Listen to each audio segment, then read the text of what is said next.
Good evening, 007. Time to face the music. Oh, write your complaints on a piece of paper, tear it up, and shut it. The joke is appropriate. I never said it was funny.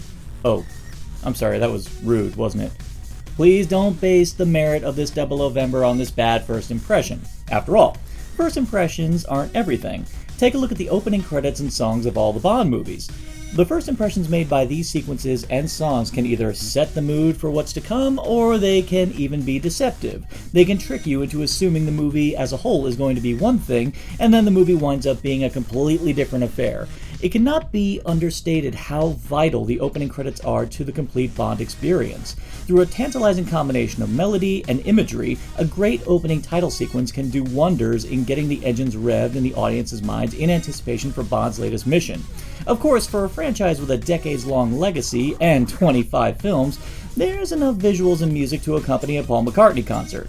Enough, in fact, for this whole month, the month of Double-Ovember, our annual celebration of all things Bond, and as usual, we're going from less to more, starting from the worst, f***ing shock, to the best. Now, before we get underway, here are some notes on the curriculum for this year. In case I haven't made my point clear, we're not just analyzing the songs or the titles separately. We're ranking them by how well they work in tandem with each other. Now, I'm only stressing this point so you understand why the list appears as such. Next up, this list is only in reference to the music that accompanies the opening credits. This is important to note because many Bond films actually have multiple theme songs. So, sincerest apologies to Louis Armstrong's We Have All the Time in the World and Katie Lang's Surrender, but these are the songs Eon Productions have chosen to officially kick things off.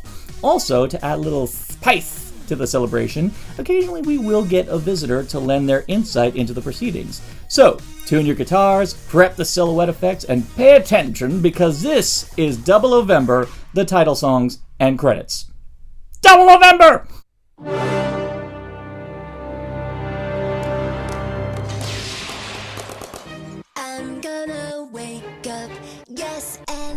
Yep, here you are again, Die Another Day. Though, to be fair, I was actually conflicted to bottom the list with this one. Not because the song was good. Oh, hell no. The song is actually easily among the worst that has ever been produced, not just in 007, but music in general. It is an auto-tune nightmare where the vocals are so robotic, you'd swear the singer was sent back through time by Skynet to kill music. Of course, even if you could discern the lyrics, you'll regret putting in the effort because the lyrics range from the insipid to the incomprehensible. The lyrics imply that you're eavesdropping on a sex bot listing off stuff on their daily routine, and when it gets to the chorus, it glitches. This song fits every parameter of the term manufactured. However, the biggest insult to injury here is who wrote and performed this monstrosity. Madonna, I've waited 4 years to say this. Shame, shame, shame on you! You are a musical icon. Your music was a pivotal building block of an entire generation. Your music was the opening topic of a conversation in a Quentin Tarantino film. How did you go so wrong right when we needed you? Why did you need the auto-tune? For crying out loud, why digitally alter this voice? Don't cry for me, Argentina. Those lyrics may have been bearable if Madonna actually wanted to sing it.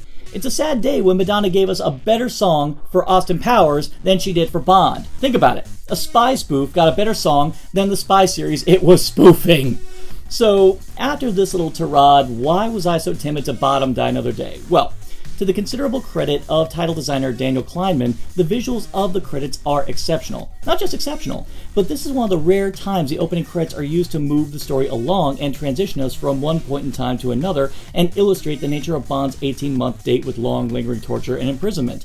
The traditional dancing women all come in the forms of fire, ice, and electricity as they walk across scorpion-infested floors, along with slow-motion scenes of Bond being beaten down in a highly brutal fashion. It's an incredibly clever way to inform the audience about how hard Bond's time in captivity is. All of this could have saved Die Another Day from rock bottom, possibly even elevated to a higher level, but then the song starts and it cheapens the whole thing.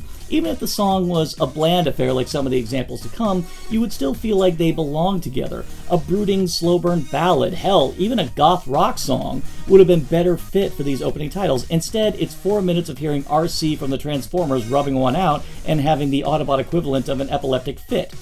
I suppose a major benefit of Die Another Day being so awful is that it truly gives us a clearer perspective on what not to do when pairing a song with the opening titles.